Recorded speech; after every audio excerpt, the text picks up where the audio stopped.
What do you think of Whoopi Goldberg saying it's worse to be a black person in America today than a woman in Iran? But I think it's important we remember there are places much darker than this country and people who deserve rights. Not everybody feels that way. Not everybody feels that way. Listen, I'm sorry. You know, when you think about the fact that we got the vote in 1965, okay, they don't have free and fair elections in Iran. It's not even the same universe. I think this is a great first step toward getting the Democrats back to sanity, and a second good step would be we got to do something about The View.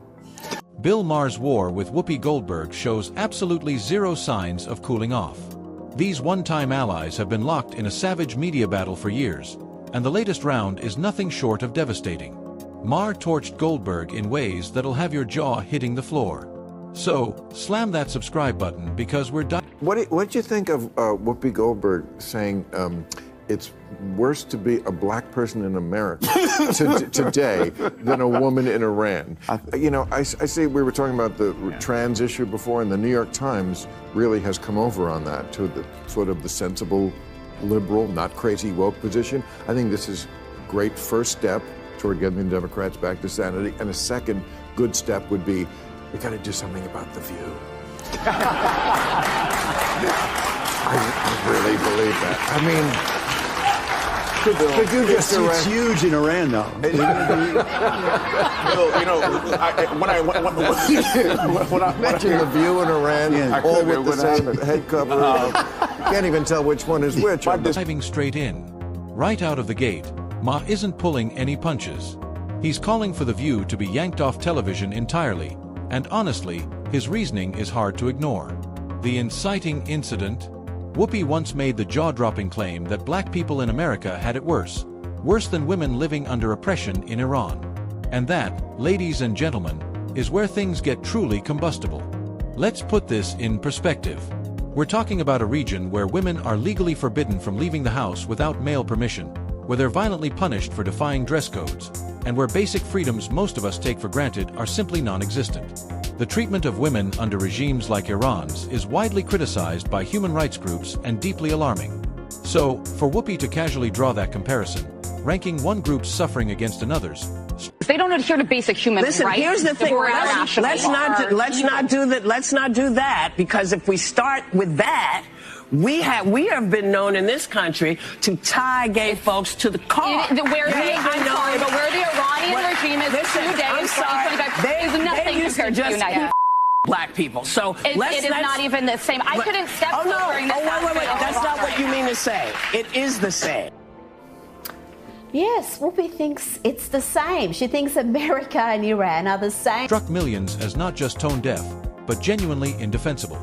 They don't adhere to basic human rights. So, there you have it.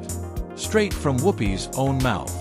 Her claim that black Americans have it worse than women living under Iran's brutal theocratic regime is exactly the kind of rhetorical stumble that keeps critics like me locked and loaded. And this, many would argue, is where the Democratic Party repeatedly trips over itself. There's a frustrating pattern that's become almost predictable at this point. Comparing apples to oranges, stacking entirely different struggles against each other as if suffering exists on a neat, measurable scale. The moment you challenge the logic, the goalposts mysteriously shift. Instead of addressing the actual flaw in the argument, the response is invariably a sharp pivot to something completely unrelated.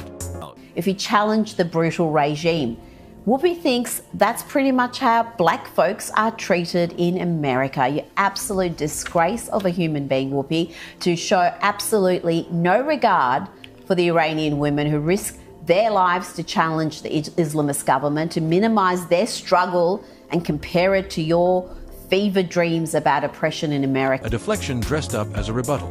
It's a debate tactic that's growing stale, and frankly, more and more people across the political spectrum are calling it out. Now, let's be absolutely clear. Nobody with a shred of credibility is dismissing the very real struggles black Americans continue to face. Systemic challenges exist. Racial inequalities persist. And those conversations absolutely deserve to be had. But here's where Whoopi's argument completely falls apart under the slightest scrutiny. There is simply no honest comparison between the two.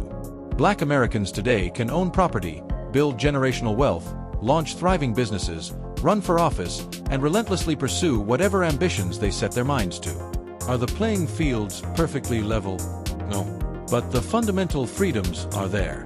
Iranian women, meanwhile, cannot even dress themselves in the morning without government interference. Their ability to travel, work, marry, and simply exist as autonomous human beings is shackled by law. But I think it's important we remember there are places much darker than this country and people who deserve rights. Not everybody feels that way. Not everybody feels that way. Listen, I'm sorry. You know, when you think about the fact that we got the vote in 1965. Okay, they don't have free and fair elections in Iran. It's not even the same universe. They can't go out of their house. The women. You know what? There's no way I can make you understand. Let me try something. It's like try to reverse roles with a black person in this country, let's say, because I think that's what you're talking about. Yes. Just try to understand from their point of view. From that point of view, this country does not do them well. Does not go. And enforced through violence. One society restricts and frustrates. The other actively imprisons and punishes. Framing these two realities as comparable isn't just intellectually lazy, it's deeply disrespectful to both groups. Now you understand why Bill Maher has been vocal about wanting change at The View. The opinions expressed on that show have a habit of making even sympathetic viewers cringe. Yes, it is an undeniable historical truth that black Americans were systematically denied the right to vote until the landmark civil rights legislation of the 1960s, a grave injustice that deserves full acknowledgement. But context matters enormously. As we sit here today, Iranian women still face severe legal and social restrictions under a regime that limits basic freedoms and punishes dissent. That is the critical distinction, one that separates painful history from an... Yes, thanks, Joy. Black folks in America have it as bad as the people in Iran. Thanks for that, Joy Behar, you simpleton clown. Did you know people in Iran can be arrested, tortured, and executed for peacefully protesting against the government? Ongoing, present-day human rights crisis. What's truly staggering is that seasoned commentators like Whoopi Goldberg and Joy Behar, women with massive platforms and an obligation to inform, apparently cannot, or will not, grasp that fundamental difference. And here is where it gets truly difficult to believe. The reason Whoopi and her colleagues continue pushing these wild, misleading comparisons isn't rooted in genuine concern. It's rooted in a deep ideological contempt for the country they broadcast from every single day. Under a different administration, you simply would not hear these kinds of inflammatory, bad faith arguments being made with such frequency and conviction. The pattern becomes clear once you step back and look at it honestly. The effect is that real struggles facing black Americans get framed through a partisan lens, often making the conversation feel more like an... Above any matters of politics or what's right or wrong, the one thing I know for sure about America is this. It's run by mean girls. Mean girls in the press and in politics and in life. And when they smell blood in the water, the lust to finish off a vulnerable person will never be denied. Attack on Trump than a serious attempt to solve problems. It is cynical. It is calculated.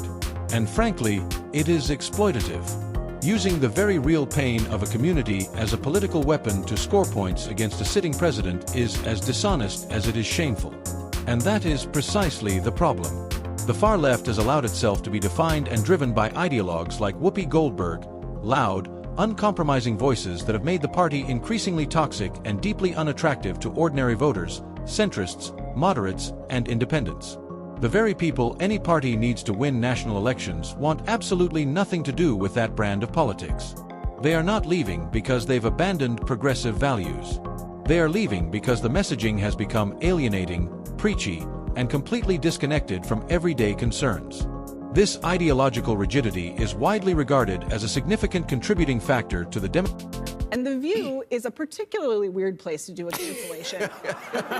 It's called The View? It's called The View. It's not called The Facts. Yeah, but isn't it interesting that it's called, I mean, I don't think they meant this when Barbara Walters invented it a long time ago, but it's The View. Well, that's the problem in America. But there is one view, right, and one that's clearly true opinion, and everybody else can go sit in the corner.